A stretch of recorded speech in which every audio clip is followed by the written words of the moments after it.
Hello my beautiful YouTube family, hope you are fine. अब स्वस्थ होंगे, मज़े में होंगे। Welcome back to Ron channel that is inside by Manju. Okay guys, कल हमने 8 क्लास एनसीईआरटी का पार्ट 1 किया था, जिसमें 1 to 5 कुछ हमने लेसन जो है कवर अप कर लिए थे। ठीक है, हमने द सबमिट विद इन जो है लेसन कवर अप कर लिया था। ठीक है, और उससे कैसे किस तरीके से क्वेश्चंस आए थे वो भी हम जो है बात कर चुके थे भी। ठीक है, तो चलिए अब हमारा नेक्स्ट लेसन है दिस इज जोडीज फान बाय मार्जोरी कीनन रॉलिंग्स के द्वारा ये जो है लिखा गया है भाई।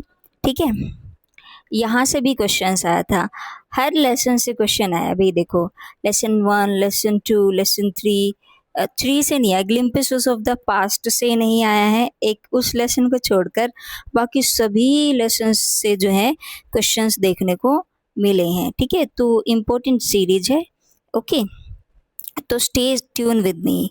Okay, this Jody is fawn is a touching story about kindness, gratitude, and responsibility. The story revolves around the Jody Baxter, a young boy who lives with his parents in the forest of Florida. ठीक है, ये कहानी जो है एक स्पर्शात्मक कहानी है, जिसमें काइंडनेस और ग्रेटिट्यूड और जिम्मेदारी को जो है वो दिखाया गया है। कहानी ना जोडी बैक्स्टर, यानी इसके फादर का नाम है पेनी बैक्स्टर और उनका बेटा है जॉनी बैक्स्टर। ठीक है, तो उनके उसी के उस बच्चे के इर्द गिर्द ही जो है ये कहानी घूमती रहती है, जो फ्लोरिडा के फॉरेस्ट में रहता है अपने माता पिता के साथ।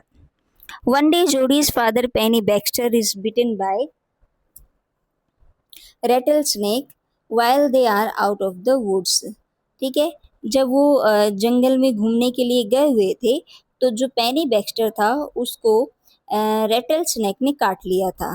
तो to save Penny's life they kill a doe female deer. Doe मतलब एक फीमेल डियर होती है, एंड यूज इट्स लीवर, और उसका लीवर यूज किया, and heart to draw out the snake's poison. ठीक है, उस सांप का जो है जहर निकालने के लिए इन्होंने उसके लीवर और हर्ट का यूज किया था।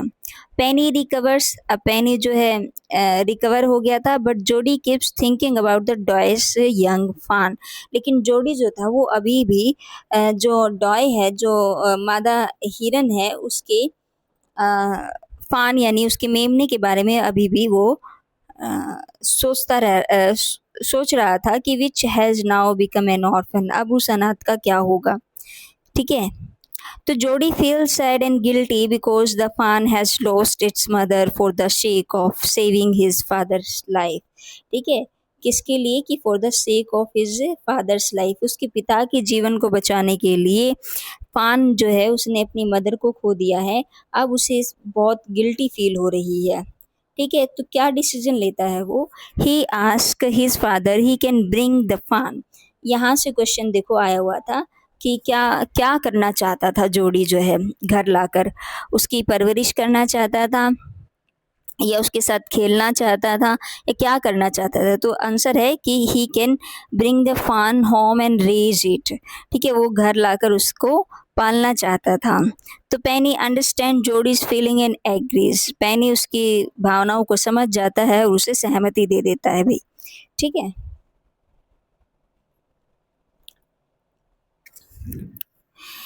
he tells Jody that they owe something to the fawn because its mother helped save his life। अब वो कह रहे हैं, देखो ओ जो है आपका एक वर्ड होता है ought, OGHT। ought टू एक वर्ड होता है ना, ये पास्ट है। ought जो है ना ये आपका पास्ट है, और इसका प्रेजेंट वर्ड है ओ।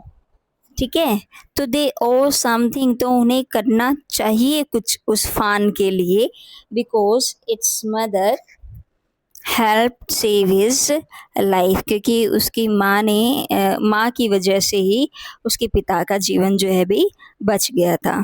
सो जोडी happily set out in search of the फान, उसकी तलाश में वो निकल जाता है। ही वॉक्स थ्रू द फॉरेस्ट, वो फॉरेस्ट के थ्रू जाता है, following the trail left by the doe.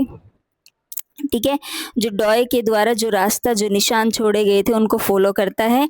After a long search, एक लंबे सर्च के बाद, एक लंबी तलाश के बाद, he finally finds the frightened and lonely fawn. ठीक है, आखिर में उस भयभीत हुए और अकेले फान को वो ढूंढ लेता है। At first the fawn is scared, पहले तो वो डरता है उससे, and tries to run away, और दौड़ने की कोशिश करता है, उससे दूर भागने की कोशिश करता है। जोड़ी पेशेंसली अप्रोचेज इट, लेकिन जोड़ी जो है शांति से, बिल्कुल धैर्य के साथ उसके पास पहुंचता है। स्पीक जेंटली टू इट, बड़े प्यार से उसके साथ बात करता है। एंड गेन्स इट ट्रस्ट, और उसका विश्वास प्राप्त कर लेता है। He then carries the fawn home, फिर वो फान को उठा कर ले आता है। Stopping several times to rest because the journey is long and tiring, कई बार उसने बीच में रुक रुक कर, क्योंकि उसने कहीं गोद में उठाया उसको तो कहीं उसको चला कर देखा, तो धीरे धीरे उसने कई बार वो बीच में रुका, क्योंकि जर्नी जो है बहुत लॉन्ग और टायरिंग थी भी। As Jody brings the fawn home, he feels deep sense of joy and responsibility, and he lovingly cares for the little animal and looks forward to raising it. ठीक है, जब वो उसको घर ले आता है तो उसको बड़ी खुशी होती है। ठीक है, और अपनी जिम्मेदारी को लेकर भी वो खुश होता है, और बड़े ही प्यार से उस छोटे से एनिमल का वो ध्यान रखता है, पालता है उसको। The story ends on A hopeful note, showing the beginning of A special friendship between जोडी एंड द फान। ठीक है, स्टोरी जो है एंड होती है एक होपफुल नोट के साथ, और showing the beginning of A special friendship between जोडी एंड द फान। ठीक है, ये दिखाते हुए कि जो शुरुआत में जो फ्रेंडशिप दिखाई थी ना जोडी और फान के बीच में, उसको भी। ठीक है, थीम है इसके काइंडनेस टूवर्ड्स एनिमल्स, बिल्कुल ठीक है। And gratitude the repayment of debts हो सकता है। रिस्पॉन्सिबिलिटी एंड मेच्योरिटी भी ठीक है। ठीक है, और लव फॉर नेचर। ठीक है, we should show compassion to all living creature and take responsibility for our action. ठीक है, kindness gratitude makes us better human being, तो हमारी जो रिस्पॉन्सिबिलिटी होती है हर किसी के लिए, तो उसके लिए हमें ध्यान रखना चाहिए। तो ये था भी आपका लेसन, यहाँ से भी क्वेश्चन जो है पेपर में आया हुआ था। नेक्स्ट अपना लेसन है भी a visit to a Cambridge. ठीक है, जो फिरदौस कांगा के द्वारा लिखा गया है। ठीक है, a visit to Cambridge is a conversation based chapter written by Firdaus कांगा।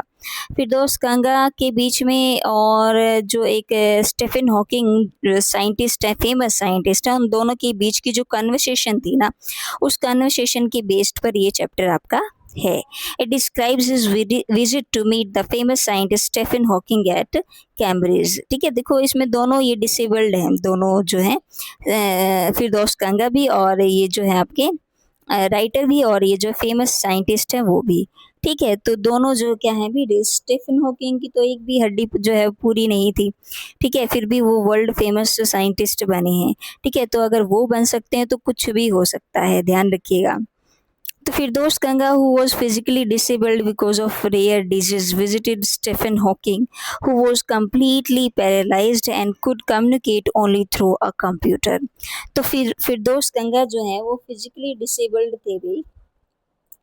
ठीक है, एक रेयर डिजीज, एक दुर्लभ बीमारी की वजह से।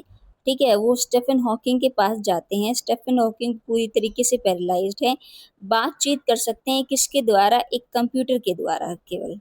ठीक है, सो ड्यूरिंग देयर मीटिंग, उनकी मीटिंग के दौरान, they discussed disability, courage and life. वो डिस्कस करते हैं डिसेबिलिटी की, करेज की और लाइफ की, किस तरीके से इस डिसेबिलिटी को वो अपने एक करेज के साथ जो है जिए जा रहे हैं।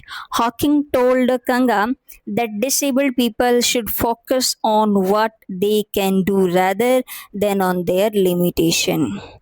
हॉकिंग ने कंगा को बताया है कि जो डिसेबल्ड लोग हैं उन्हें फोकस करना चाहिए on what they can do, जो वो कर सकते हैं उस पर, rather than on there limits, न कि अपनी लिमिट्स पर। ठीक है, जैसे कई बार क्या कह देते हैं कि डिसेबल्ड बच्चे को डिसेबल्ड बच्चों के साथ ही पढ़ना चाहिए। ठीक है, तो ये कोई लिमिटेशन नहीं निर्धारित की जा सकती किसी भी पर्सन के लिए। ठीक है, तो जिस चीज़ में हम अच्छे हैं ना, बहुत अच्छे हैं, उस पर हमें फोकस करना चाहिए। ये बहुत प्यारी बात इन्होंने जो है बोली है भाई। Hawking believed that disabled people should be integrated into society and treated like everyone else. बिल्कुल ठीक बात है कि डिसेबल्ड पीपल को भी समाज के साथ रहने का अधिकार है और उनको भी दूसरों की तरह ही ट्रीट किया जाना चाहिए. He emphasized the importance of determination, confidence and a positive attitude. किस बात पर जोर डालते हैं कि भाई दृढ़ संकल्प होना चाहिए, हमें विश्वास होना चाहिए और हमारा पॉजिटिव एटीट्यूड जो है होना चाहिए. डिस्पाइट हिज सीवियर डिसेबिलिटी, इतने अपंग होने के बावजूद भी Hawking became one of the world's greatest scientist through his hard work and strong will. ठीक है, मेरे तो ये बिल्कुल फेवरेट कैरेक्टर हैं कि भाई इतनी मतलब डिसेबिलिटी के बाद भी इस पूरे संसार में आप पढ़ पा रहे हैं, आप समझ पा रहे हैं, वर्ल्ड्स ग्रेटेस्ट साइंटिस्ट थे ये. ठीक है, through his hard work and strong will. लेकिन हमारे यहाँ सिर दर्द हो जाता है तो ही हम काम छोड़ देते हैं, हमें लगता है कि हमारे तो सिर में दर्द है, राइट. इनकी तो एक भी हड्डी पूरी नहीं थी, कंप्यूटर के द्वारा कम्युनिकेट करते थे, फिर भी इन्होंने अदम्य साहस दिखाया है भाई.